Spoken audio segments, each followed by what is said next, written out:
શું છે આ રેસ્પિરેશન? તો releasing energy is stored in the ATP. જે એનર્જી રિલીઝ કરે, એનર્જી રિલીઝિંગ પ્રોસેસ જ છે ને. જેવું રેસ્પિરેશન આપણે આગળ જ વાત કરી, પહેલો ટોપિક હતો કે એનર્જી રિલીઝ કરશે. જો અહીં રીતે આપણે ચાર્ટમાં બતાવ્યું, મેઇન કામ એનું એનર્જી રિલીઝિંગ છે, એટલે જ આપણે એને શું કીધું છે? એક્ઝોથર્મિક રિએક્શન એ કીધું છે. તો જેવી એનર્જી આ રિલીઝ થશે, એ એનર્જી રિલીઝ થઈને ક્યાં જશે? તો એ સ્ટોર થશે. આપણે કેમ બેંકમાં પૈસા સ્ટોર કરીએ, કરન્સી, હે ને, એમ એ સ્ટોર ક્યાં થશે? એટીપી. જો આ પાછો એક વેરી ઇમ્પોર્ટન્ટ પાર્ટ છે. શું છે એટીપી? આ એનર્જી સ્ટોરેજ બેંક છે આપણી, એનર્જી કરન્સી છે. પૈસા હોય ને કેમ આપણે ગમે ત્યાં વાપરીએ, એના કેટલા બધા મલ્ટીપર્પઝ થાય ને. કે તમે અગર મની હોય તો એનું કેટલા બધા મલ્ટીપર્પઝ છે. જુઓ તમે ગમે તે વસ્તુ ખરીદી શકો છો.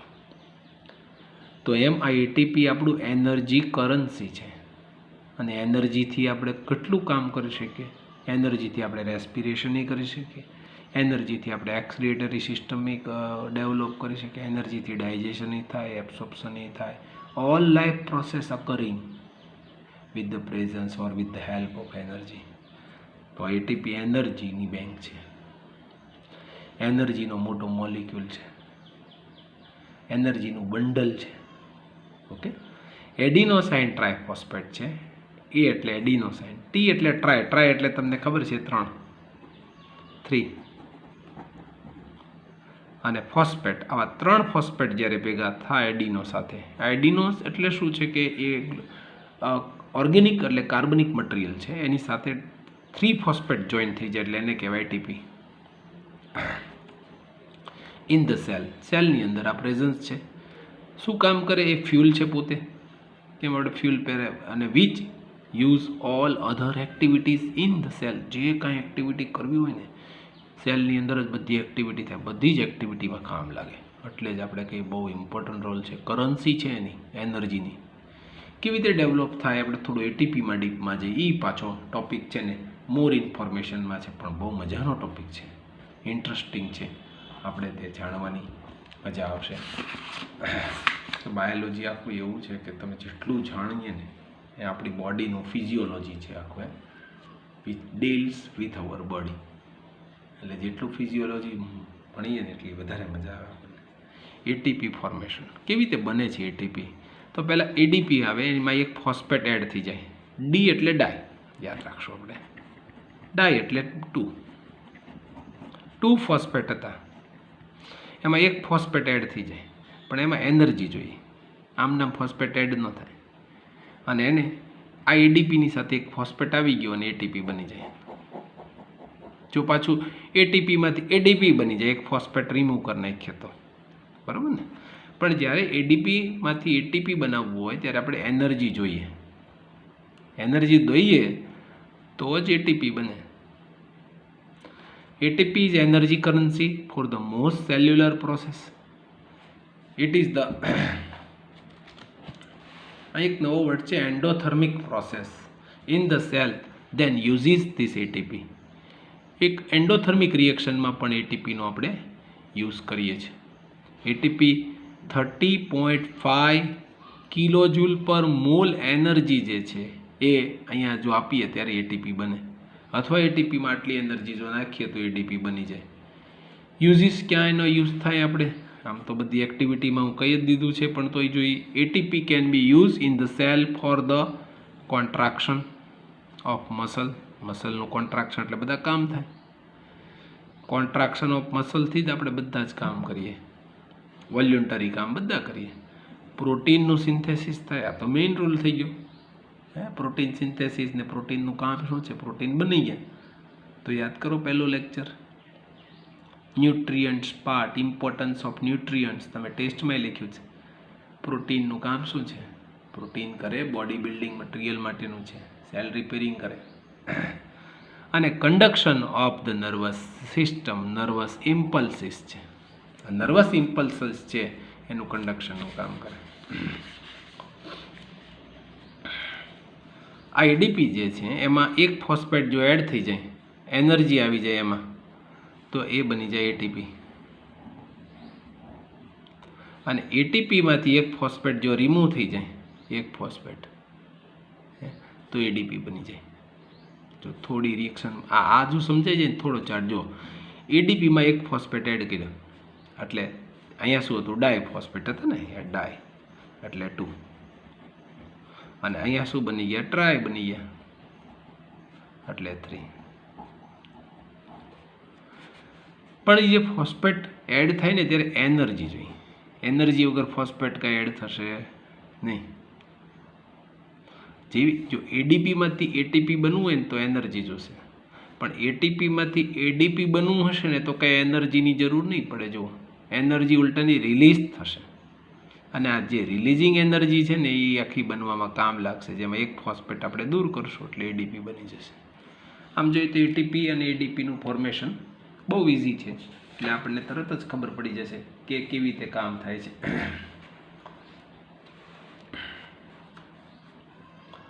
એટલે જ્યારે એટીપીમાંથી એડીપી બને ને એટલે આટલી એનર્જી રિલીઝ થાય. કેટલી એ મેં હમણાં લખી એમ 30.5 કિલો જૂલ પર મોલ એનર્જી રિલીઝ થાય. એટલે 1 મોલ એટીપીમાંથી 30.5 કિલો જૂલ. ઓહો, કેટલી બધી થાય જોયું તમે, કિલો જૂલ છે. અહીંયા જુઓ તમે, પાવર હાઉસ જે છે ને, બેટરી વિવિધ પ્રકારની ઉર્જા માટે કામ કરે. બેટરી ગમે ત્યાં જુઓ તમે, લાઇટ ચાલે, પંખો ચાલે, બેટરી ઉપર બધું ચાલે.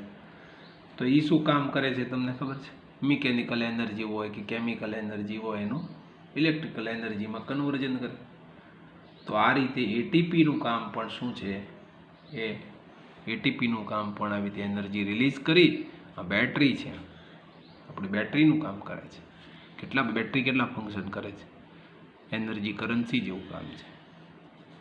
તો એના ફંક્શન શું છે, એટીપી કયા કયા ફંક્શનમાં કામ કરે છે, એટીપીના ફંક્શન શું છે આપણે જોઈએ કે એટીપી આપણને કેટલી જગ્યાએ હેલ્પ કરે છે. આ એના યુઝિસ છે એટીપીના, કે એટીપી આપણને કેટલી જગ્યાએ હેલ્પ કરે છે.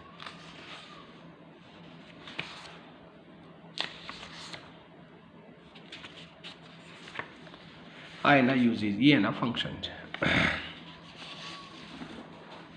પાછો એક પાર્ટ રેસ્પિરેશનમાં જતી છીએ. એક જ ટોપિક શીખવો છે પણ આપણે માઇક્રોસ્કોપિક લેવલે જવું છે ટોપિક, બરાબર ને? ટોપિકના માઇક્રોસ્કોપિક લેવલ સુધી પહોંચી જવું છે. રેસ્પિરેશન, તો એના 2 ટાઈપના રેસ્પિરેશન છે. એક રેસ્પિરેશન એરોબિક અને બીજું એનએરોબિક. અને એરોબિકનો મીન્સ એર, એરનો મતલબ એર છે, એર એટલે ઓક્સિજન.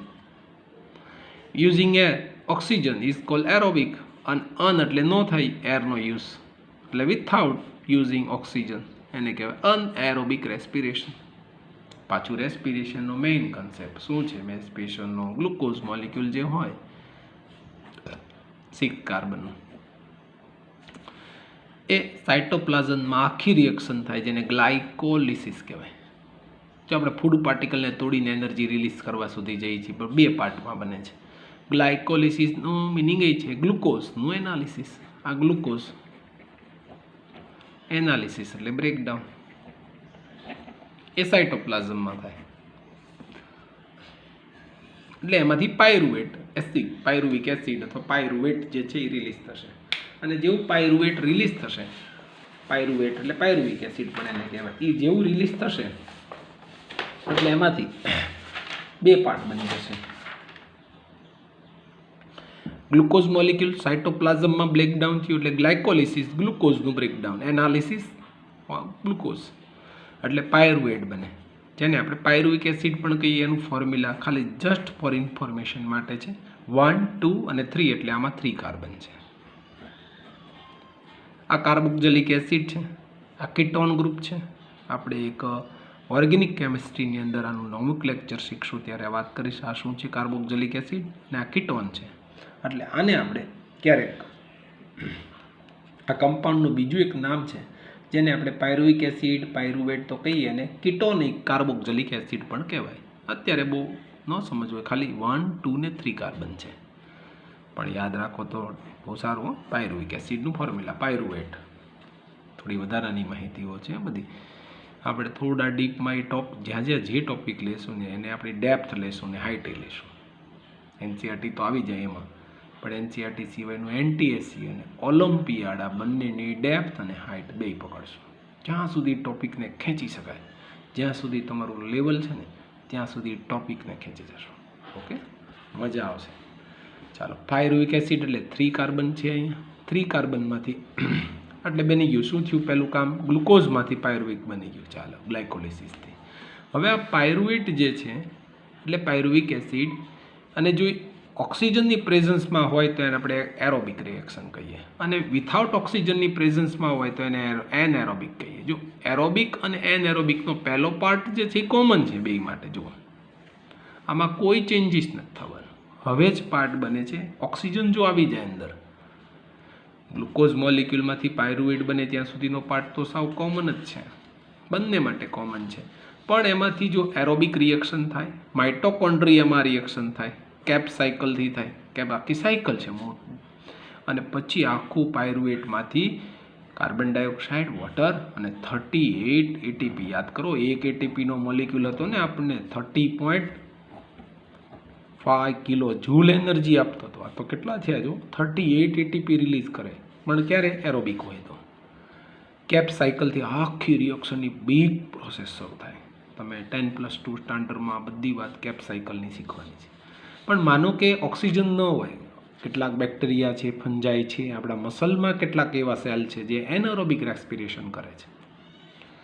તો જો એનએરોબિક રેસ્પિરેશન થાય એટલે ઓક્સિજન એબ્સન્સ હોય, તમે જાણો છો. તો ઓક્સિજન એબ્સન્સ હોય એટલે પાયરુવિક એસિડ છે, 3 કાર્બનનો પાયરુવિક એસિડ હતો જે, એના બે પાર્ટ બની જાય. જો એનિમલ અને પ્લાન્ટ, ધારો કે પ્લાન્ટમાં થાય તો ઈસ્ટ છે એ ફર્મેન્ટેશનથી કામ કરે અને ઇથેનોલ આવે અને કાર્બન ડાયોક્સાઇડ રિલીઝ કરે અને એટીપી, બે જ એટીપી બને. જોયું તમે? અહીંયા 38 એટીપી બને, અહીંયા 2 જ એટીપી બને. આ એનએરોબિક રેસ્પિરેશન છે, એના બે પાર્ટ બને. કાં તો એ પ્લાન્ટમાં જે થાય એ જોવાનું આપણે, અને કાં તો એનિમલમાં કેવી રીતે થાય એ જોવાનું. તમને એમ થાય કે એનિમલમાં એવું થાય? યસ, થાય. આપણા જે મસલ છે ને એ મસલ સેલમાં આ એનએરોબિક રેસ્પિરેશન ક્યારેક બને છે. sometime occurring anaerobic respiration in our muscle whenever we do hard physical exercise, heavy physical exercise. તો આ ઈસ્ટ છે, એની અંદર ફર્મેન્ટેશનની રિએક્શન થાય. ફર્મેન્ટેશન એટલે શું? જે આપણે દહીં, ઢોકળા આ બધું બનાવીએ છીએ ને ફર્મેન્ટેશન રિએક્શન છે, જેને ગુજરાતીમાં આથો લાવ્યા એવું કહીએ. આપણે જે ફરસાણમાં દહીં, ઢોકળા, ઇડલી આ બધું ખાઈએ છીએ ને એ ફર્મેન્ટેશન છે. એટલે એમાંથી કાર્બન ડાયોક્સાઇડ રિલીઝ થાય, પાઉં બનવાની ક્રિયા એ છે. અને એ કાર્બન ડાયોક્સાઇડ રિલીઝ થાય છે ને એટલે પાઉં, પોચા અને ફૂલે છે. ઈસ્ટની પ્રેઝન્સમાં ફર્મેન્ટેશન રિએક્શન થઈ, ઇથેનોલ પ્રેઝન્ટ થાય. આલ્કોહોલના પ્રેઝન્સમાં ફર્મેન્ટેશન છે. આપણે કેમેસ્ટ્રીના ચેપ્ટરમાં શીખશું ત્યારે ઇથેનોલ બનાવશું, અને ઇથેનોલ પ્રિપરેશનમાં ફર્મેન્ટેશન લેશું. ફર્મેન્ટેશનની પાછી બે ટાઈપની હોય, ઓક્સિજન અને વિથઆઉટ ઓક્સિજન, પણ મોટાભાગે એબ્સન્સ ઓફ ઓક્સિજનમાં ફર્મેન્ટેશન થતી હોય છે. એક બે રિએક્શનો એવી છે કે જેમાં વિથ ધ ઓક્સિજન પણ ફર્મેન્ટેશન થાય છે, પણ અહીંયા આપણે વિથઆઉટ ઓક્સિજનના એટલે absence of oxygen fermentation will be અકર. Okay, ethanol બને. જો પ્લાન્ટ હોય તો ઇથેનોલ બનાવશે. આલ્કોહોલ પ્રિપરેશન છે, જો આલ્કોહોલ બની ગયો ઈસ્ટની પ્રેઝન્સમાં. તો આ એનએરોબિક રેસ્પિરેશન, કારણ કે અહીંયા શું છે? એબ્સન્સ ઓફ ઓક્સિજન છે, એટલે બે પાર્ટ. જો પ્લાન્ટમાં એવું બની શકે, મસલમાં થાય. પણ મસલમાં ક્યારે થાય આ તમારે એક શીખવાનું છે, અને શું કામ થાય. તો હવે આપણે ધારો કે હેવી એક્સરસાઇઝ કરી લીધી, ચાલો બિગ અને હેવી એક્સરસાઇઝ કરી. એટલે જેવી આપણે હેવી એક્સરસાઇઝ કરશું એટલે આપણા મસલ જે છે એ મસલમાંથી એટીપી વધારે વપરાઈ જશે. એટીપી મોલિક્યુલનું કોન્ટ્રાક્ટ થશે અને max use at a run, એટલે આપણે બહુ રનિંગ કર્યું ચાલો, એટલે મસલ શું થશે? મસલમાંથી એટીપી જે છે એ વપરાઈ જશે એનર્જીમાં. એટલે હવે શું થશે? એટીપી ઓછું થઈ જશે, લેસ થશે. એટીપી જેવું લેસ થશે એટલે એને ઓક્સિજન જોઈએ, એટલે વધુ ઓક્સિજન લેશે, વધુ ઓક્સિજન. પણ હવે એને ઓક્સિજનની તાણ પડે, એટલો બધો ઓક્સિજન લઈને કરે શું? હવે એને જે સફિશિયન્ટ આ મસલનો સેલ છે એને જે સફિશિયન્ટ માત્ર, કારણ કે એને એક્સરસાઇઝ હેવી કરી છે જુઓ, તો સફિશિયન્ટ માત્રામાં જેને ઓક્સિજન જોતો હોય એટલો ન મળે, પણ એને ઓક્સિજન કેટલો મળે? ઓછો મળે. ફરીથી જો અને આ મસલ સેલ છે ને જે હેવી એક્સરસાઇઝ કરે છે એ મસલ સેલ, ધારો કે પગના ફૂટના મસલ સેલ છે, તો ફીટ મસલને એક્સરસાઇઝ હેવી કરી એટલે એ સેલને ઓક્સિજન વધુ જોઈએ, કારણ કે વધુ એનર્જી એને બહાર કાઢવાની છે સેલ માટે.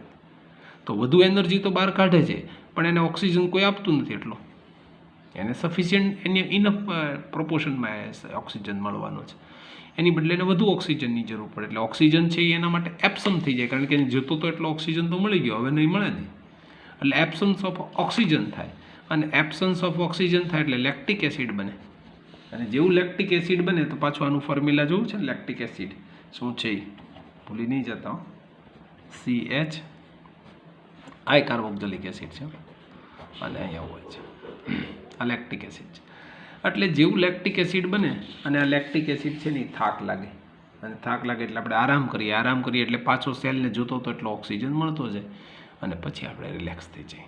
એટલે આપણે મસલ સેલ જ્યારે હેવી એક્સરસાઇઝ કરીએ ને ત્યારે મસલ સેલની અંદર પણ આવા લેક્ટિક એસિડ બને, અને લેક્ટિક એસિડથી આપણે થાકી જઈએ, અને લેક્ટિક એસિડને રિલીઝ થાય, ને રિલીઝ થયેલો લેક્ટિક એસિડ આપણને થોડું થકાન જેવું, આપણને ઇમ્પલ્સિસ જે છે એને એ આપણા નર્વસ ઇમ્પલ્સિસ છે એ થોડોક થાક અનુભવે, અને એને કારણે આપણે આમાંય જો 2 ATP છે, એટલે એબ્સન્સ ઓફ ઓક્સિજનમાં એનએરોબિક રિએક્શન, પણ એ 2 પાર્ટમાં વહેંચાઈ જશે, પ્લાન્ટમાં અને એનિમલમાં.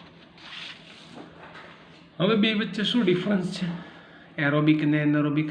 જોવાથી તો તમને કેટલો બધો પહેલો જ ખ્યાલ આવી ગયો, પ્રેઝન્સ ઓફ ઓક્સિજન છે, એબ્સન્સ ઓફ ઓક્સિજન. બીજો જોવાથી જ ખબર પડે, મોર એનર્જી રિલીઝ થાય ને લેસ એનર્જી રિલીઝ થાય. અને જો એન્ડ પ્રોડક્ટ આમાં CO2 હતા, આમાં એન્ડ પ્રોડક્ટ શું હતી? શું હતી એન્ડ પ્રોડક્ટ? કાં તો ઇથેનોલ હોય, લેક્ટિક એસિડ હોય, કાર્બન ડાયોક્સાઇડ હોય. અહીંયા complete breakdown of the glucose. તો ગ્લુકોઝનું કમ્પ્લીટ બ્રેકડાઉન થાય છે ને ડિયર ફ્રેન્ડ્સ, એટલે જ આટલી બધી એનર્જી રિલીઝ થાય છે. અહીંયા ઇનકમ્પ્લીટ એટલે પાર્શિયલી થાય છે, સાવ ઓછું બ્રેકડાઉન. હજી ગ્લુકોઝ પડ્યો રહે અહીંયા, આ ફ્યુલ પડ્યું રહે લ્યો, શું તો પછી એનર્જી આપણને ક્યાંથી રિલીઝ થશે? ઓલો ઓક્સિજન છે નહીં તો ફ્યુલનું કમ્બશન થશે. આ ફ્યુલ છે પણ કમ્બશન કરવાવાળો ઓક્સિજન નથી એની પાસે. In process this occurring in cytoplasm and mitochondria. This process only occurring in cytoplasm. એ જગ્યાએ એમાં માઇટોકોન્ડ્રિયાને એવો કોઈ રોલ ભજવે નહીં. તો આપણને હવે બીજો એક પ્રશ્ન થાય કે પ્લાન્ટ્સમાં આવું રેસ્પિરેશન થતું હશે, ઓક્સિજન હશે, ડિફ્યુઝન થશે. પાછું ડિફ્યુઝન શું છે? કેમિકલ પ્રોસેસ છે, ઇન્ટરમિક્સિંગ ઓફ મોલિક્યુલ્સ. ચાલો, પ્લાન્ટમાં કેવી પ્રોસેસ છે? પ્લાન્ટ પાસે છે ને રૂટ, સ્ટેમ અને લીવ પોતાના એ પોતપોતાનું ઇન્ડિપેન્ડન્ટ રેસ્પિરેશન કરે. કેવું સારું કહેવાય. રૂટ એનું કામ કરે, સ્ટેમ એનું કામ કરે, અને લીવ એનું કામ કરે. ત્રણેય રેસ્પિરેટરી ઓર્ગન છે. Plant have a large surface area, બહુ મોટો સરફેસ એરિયા છે આપણી કરતાં જુઓ.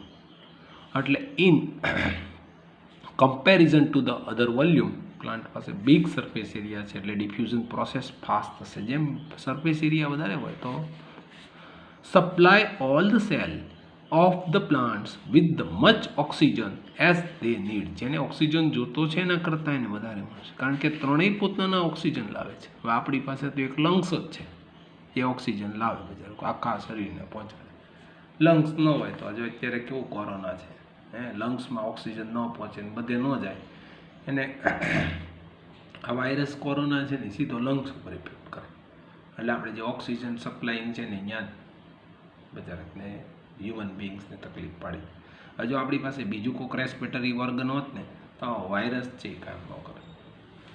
પ્લાન્ટ પાસે તો ત્રણેય પાછા ઇન્ડિવિડ્યુઅલ રેસ્પિરેટરી ઓર્ગન.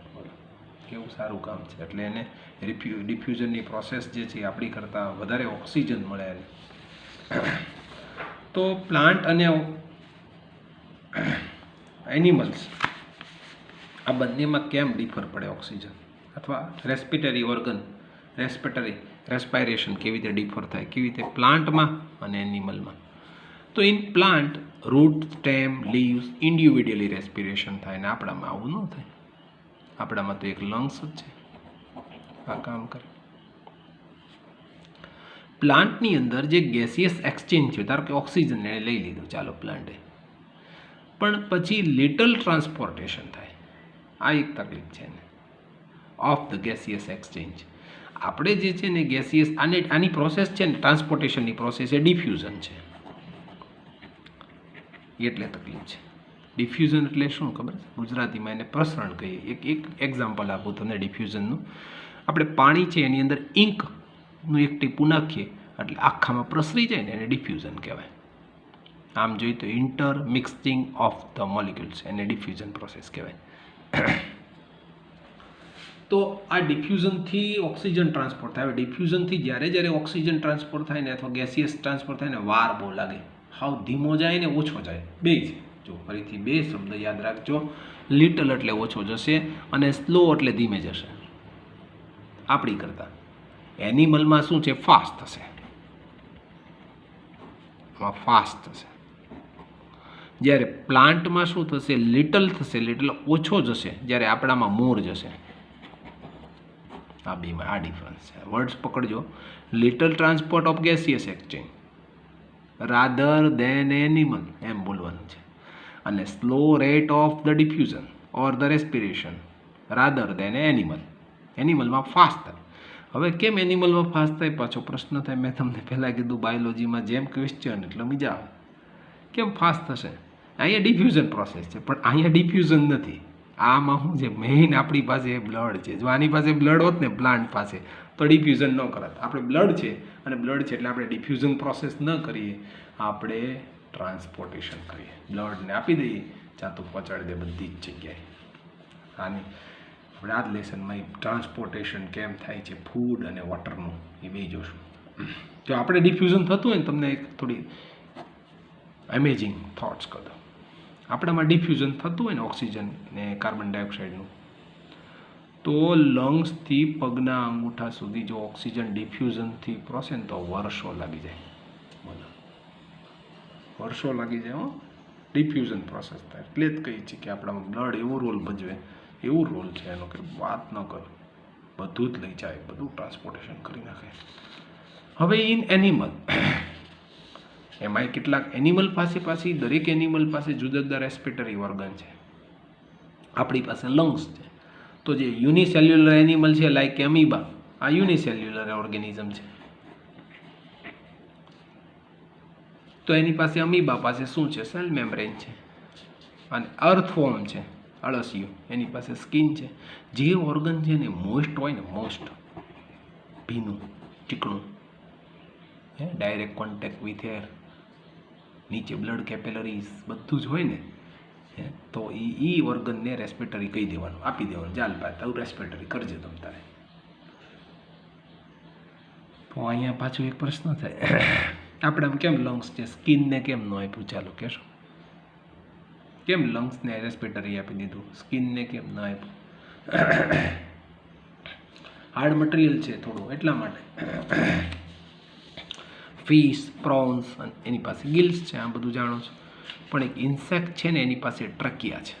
આખો ઇન્સેક્ટ, કોકરોચ છે ને ઇન્સેક્ટ, એની પાસે ટ્રકિયા એટલે શું? આખા બોડી પર ટ્રકિયા ટ્યુબ છે. આ ટ્રકિયા એટલે ટ્યુબ છે, આખા બોડીમાં ટ્યુબ છે બધા.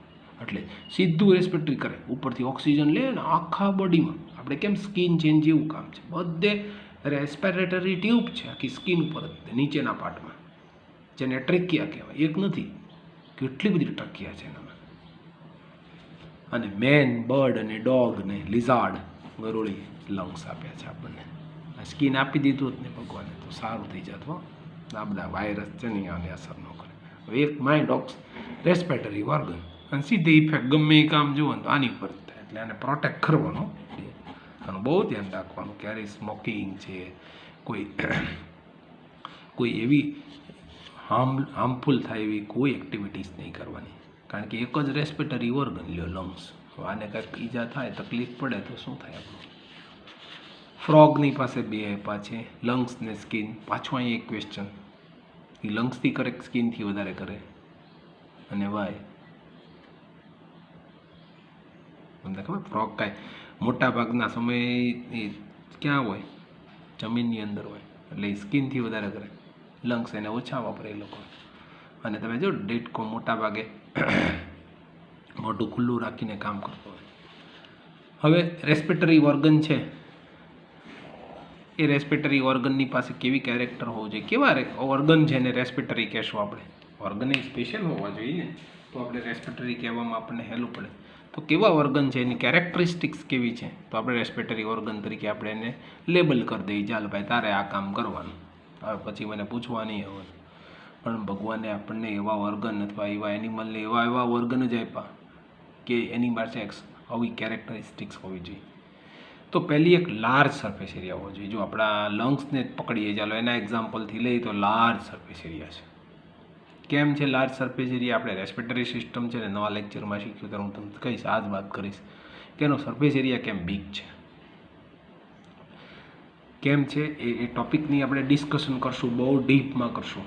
આ યાદ રાખજો, ટોપિકને સ્ટાર બનાવું છું અહીંયા. લાર્જ સરફેસ એરિયા કેમ છે એનો? તમને એમ થશે કે સાહેબ આ તો લંગ્સ તો નાના એવા છે, પણ લંગ્સની અંદર નાના બલૂન છે. એક લંગ્સની અંદર કેટલા બધા બલૂન્સ છે, અને આવા બલૂન્સ છે ને એને કહેવાય એલ્વોલી. અને એ જ્યારે ફૂલે ને ત્યારે બહુ મોટો સરફેસ એરિયા, એવું કહેવાય છે કે 80 મીટર સ્ક્વેર જેટલો સરફેસ એરિયા વધી જાય. 80 મીટર્સ કેટલું થાય? કેટલું થાય? 40 મીટર અને 20 મીટરનો રૂમ હોય ને, બેને આવડું થાય. એટલે 40 મીટરનો રૂમ એટલે કેટલા ફૂટ થયું ખબર છે? અંદાજે 1 મીટર 2.8 થાય, એટલે 80 ફૂટનો માની લો, 90 ફૂટનો થાય room. 100 foot by 50 foot, 100 foot by 50 foot આખું ઘર થાય તમારું. એ અવળો એરિયા એ કવર કરે.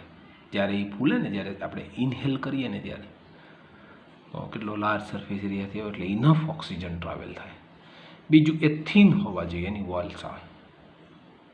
એ વોલ એલ્વોલી છે, એની વોલ હાવ થીન છે, તો ઇઝીલી ડિફ્યુઝન થશે. આપણે પ્લાન્ટમાં તેની વોલ જેટલી થીન હોય તો ડિફ્યુઝન ઇઝી થશે. પછી મોઇસ્ટ હોવી જોઈએ, ભીની હોવી જોઈએ. જો સૂકી હોય ને તો ડિફ્યુઝનમાં તકલીફ પડે. અને direct contact with the atmosphere, એટલે એરના કોન્ટેક્ટમાં હોવી જોઈએ. જે એરના કોન્ટેક્ટમાં હોય ને પાછું બ્લડના કોન્ટેક્ટમાં, બે હોવું જોઈએ. એકલા એરના કોન્ટેક્ટમાં લઈને એરમાંથી ઓક્સિજન લઈને શું કરે? બ્લડના કોન્ટેક્ટમાં ન હોય તો શું કરે? કાંઈ ન થાય. બ્લડને તો પહોંચવું જોઈએ ને ઓક્સિજન. અને પાછું પ્રોટેક્ટ ઇન અવર બોડી, બોડીની અંદર એનું પ્રોટેક્શન હોવું જોઈએ. બહાર બોડીમાં એનું પ્રોટેક્શન થાય. એટલે જો આપણું લંગ્સ છે ને, એ થોરેટિક કેવિટીમાં આખું ઓલો બ્રીબ્સ છે ને, બધી એની અંદર પ્રોટેક્ટ છે. અને ઇન ધ બોડી જ હોવું જોઈએ મોસ્ટલી, તો કામ થાય. ને જો ને ઇન્સેક્ટમાં ટ્રેકિયા છે, ટ્યુબ બધી ઇન ધ બોડી છે. તો આવી 5 કેરેક્ટરિસ્ટિક્સ હોય તો આપણે એને રેસ્પિરેટરી ઓર્ગન્સ તરીકે લેબલિંગ કરી દઈશું અને આપી દઈશું, જ્યાં ભાઈ તારે રેસ્પિરેટરીનું કામ કરવાનું, બીજું કાંઈ નહીં. રેસ્પિરેટરી એટલે ઓક્સિજન, ગેસિયસ એક્સચેન્જ કરવાનું, અને સારી રીતે કામ કરે જેની પાસે આ કેરેક્ટરિસ્ટિક્સ હોય ને. તો પ્લાન્ટની અંદર આ બધું રેસ્પિરેટરી ઓર્ગન થાય અથવા રેસ્પિરેશન થાય, પણ નાઇટના ટાઈમમાં શું થાય? મારી કાંઈ ક્વેશ્ચન પૂછવા છે. આપણે નથી કહેતા કે રાત્રે ઝાડવા નીચે, વૃક્ષ નીચે ન સૂવું જોઈએ, ખબર છે ને? આવું નાના ધોરણોમાં પૂછાતું, ત્યારે તમે કંઈક લખતા એમાં. અને હજી એક બહુ ઇમ્પોર્ટન્ટ ક્વેશ્ચન મારે મૂકવો છે અહીંયા, કે ઓક્સિજન જે છે રિમૂવલ થાય છે, પ્લાન્ટ બધા લિવિંગ ઓર્ગેનિઝમ કરે, તો રિમૂવલ ઓફ ઓક્સિજન ડેમાં થાય કે નાઇટમાં થાય? અથવા રિમૂવલ ઓફ કાર્બન ડાયોક્સાઇડ ડેમાં થશે કે નાઇટમાં થશે? તો પાછું રેસ્પાયરેશનનું મેઇન બેઝિક ફંડા શું છે? ફૂડમાંથી એનર્જી કન્વર્જન, અને એનર્જી કન્વર્જન થઈ with the presence of oxygen અને કાર્બન ડાયોક્સાઇડ. એટલે carbon dioxide respiration process life time છે, કોન્સ્ટન્ટ છે, કન્ટિન્યુઅસ છે, ડે નાઇટ છે. એટલે ડે નાઇટ પ્રોસેસ હોય એટલે carbon dioxide release day night થાય. હવે ફોટોસિન્થેસિસ પાછું યાદ કરીએ. શું હતું ફોટોસિન્થેસિસમાં? CO2 H2O અને ઓક્સિજન ફોર્મ. તો એ photosynthesis only occurring in daytime means sunlight time. એટલે નાઇટમાં ઓક્સિજન રિમૂવ થશે નહીં, એટલે રાત્રે વૃક્ષ નીચે સુવાય નહીં, એકલો કાર્બન ડાયોક્સાઇડ કાઢે રેસ્પિરેશનથી. હવે નાઇટમાં શું થાય છે? નો photosynthesis અકરિંગ, so CO2 is going, એટલે એલિમિનેટેશન થાય, બીજું કાંઈ ન થાય, એકલો કાર્બન ડાયોક્સાઇડ જ નીકળે, કારણ કે રેસ્પિરેશન જ થાય, બીજું કાંઈ નહીં.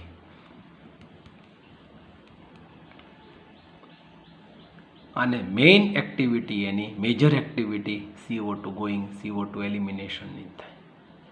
ક્યાં? નાઇટ ટાઈમમાં, એટલે રાત્રેનો સમય.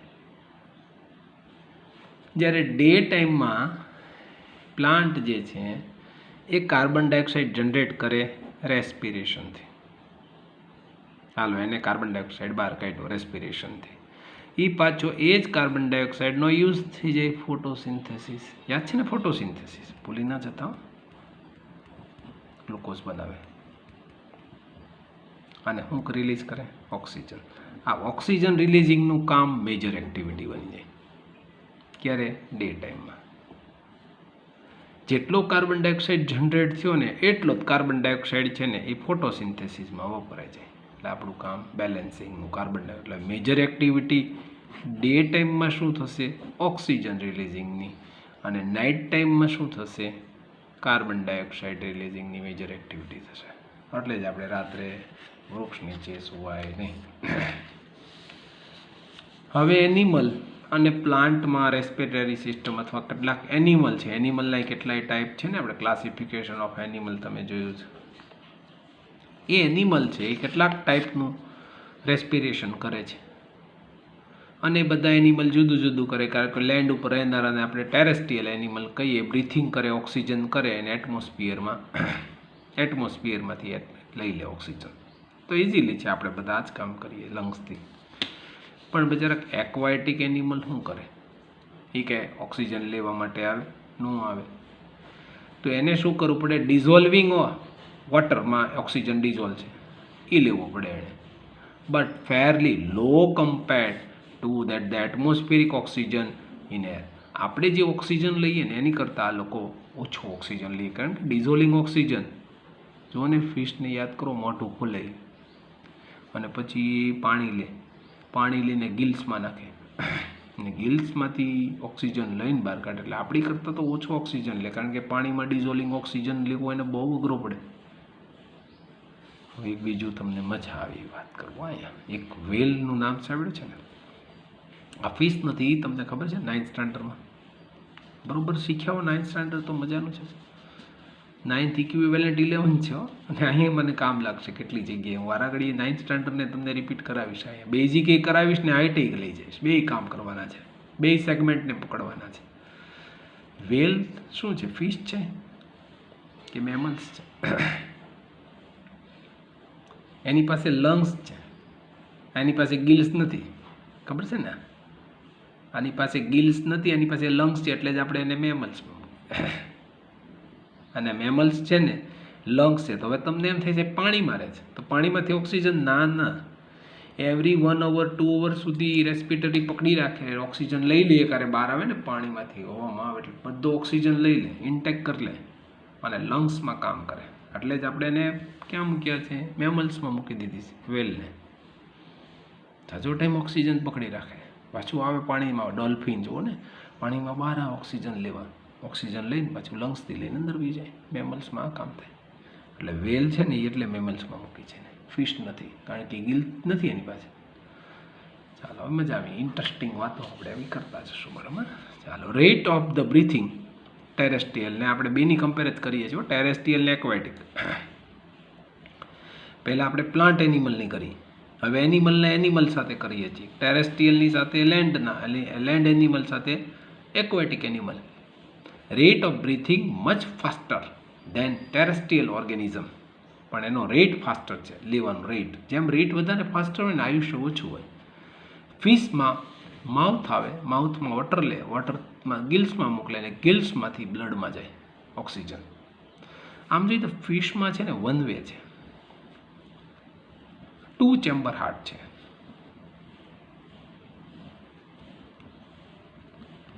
અને એક વેથી જ થાય. ઓક્સિજન અહીંયા પહોંચ્યો અને અહીંથી પાછો કાર્બન ડાયોક્સાઇડ રિલીઝ થઈને અહીંયા પહોંચી જાય ગિલ્સમાં, અને ગિલ્સ પાછો કાર્બન ડાયોક્સાઇડને વોટરમાંથી માઉથમાંથી બહાર કાઢી નાખે.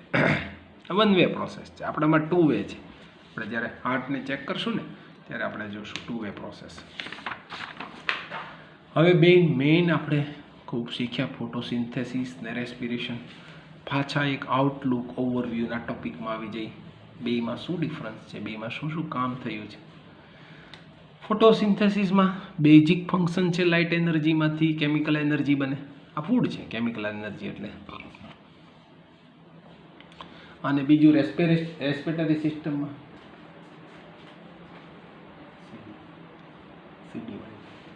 અને liberate the chemical energy use in the life. આપણે જે એને એનર્જી આપણે આને આપીએ ને આ પાછું લાઈફમાં એનર્જી રિલીઝિંગમાં કામ કરે. અકર ઓનલી ડે ટાઈમ. તમને ખબર સનલાઇટમાં જ થાય અને ઓલ ટાઈમ છે. જો એટલે જ આપણે વાત કરી દઈએ ઓલા પ્લાન્ટમાં. ઇન ધ સેલ ફોટોસિન્થેટિક સેલમાં થાય કામ. ખાસ કરીને એનો સ્પેશિયલ પિગમેન્ટ છે ક્લોરોફિલ. હવે આ તો ઓલ લિવિંગ ઓર્ગેનિઝમ સેલ છે એમાં થાય. બધા સેલની અંદર થશે, કોઈ સેલ આનો બાકી નહીં રહે. અને બધા સેલ પાસે માઇટોકોન્ડ્રિયા છે એટલે કોઈ પ્રશ્ન નથી. માઇટોકોન્ડ્રિયા છે બધા સેલની અંદર થશે. યુઝ ધ CO2 અને O2 રિલીઝ કરે. અહીં O2 યુઝ કરે અને CO2 રિલીઝ કરે, પણ યાદ રાખીએ આ ઓલ ટાઈમ થાય છે. Use the CO2 at to sunlight chlorophyll. 4 raw material છે ને આના, અને એમાંથી ગ્લુકોઝ ફોર્મેશન થાય.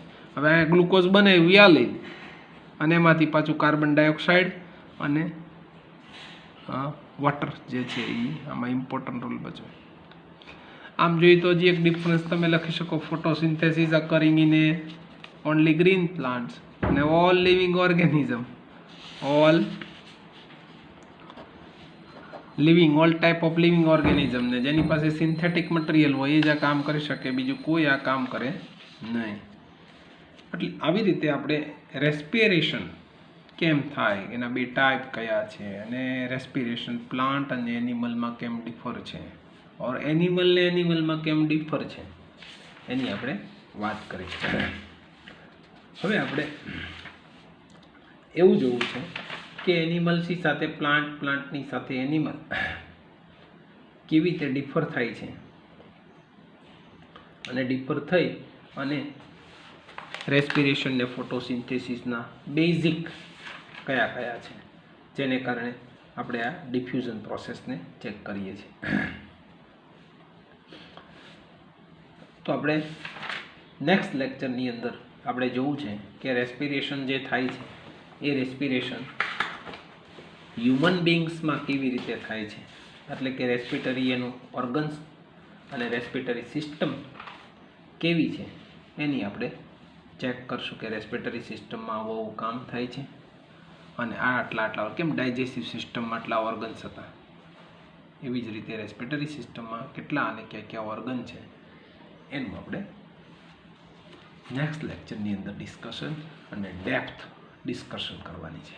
ઓકે, હવે આપણે નેક્સ્ટ લેક્ચરની અંદર રેસ્પિટરી સિસ્ટમ્સ ઓફ હ્યુમન બીંગ એનો આપણે સ્ટડી કરશું, અને આપણે એમાં ડીપમાં સ્ટડી કરી અને આગળ વધશું. આજે જેટલા ક્વેશ્ચન મેં ડિસ્કસ કરી છે એનો ફોટોસ લઈ અને તમારે એની નોટબુકની અંદર ખૂબ સારી રીતે સમજીને એક વખત લખવાના છે. આ હોમવર્કની અંદર લખવાનું એક તમારી બાયોલોજીની, એક કેમિસ્ટ્રીની અને એક ફિઝિક્સની નોટબુક તમે રાખજો રેડી. ખૂબ કામ લાગશે. એટલી બધા ડિસ્કશનના પોઈન્ટ છે ને, તમને જ્યારે રિકોલ કરવું છે ને એક્ઝામિનેશનમાં તો તમે આ બધા જ ટૉપિક કામ લાગશે ડિયર ફ્રેન્ડ્સ. એટલે આ બધા ટૉપિકને તમે એક નોટબુકની અંદર સાચવી રાખજો.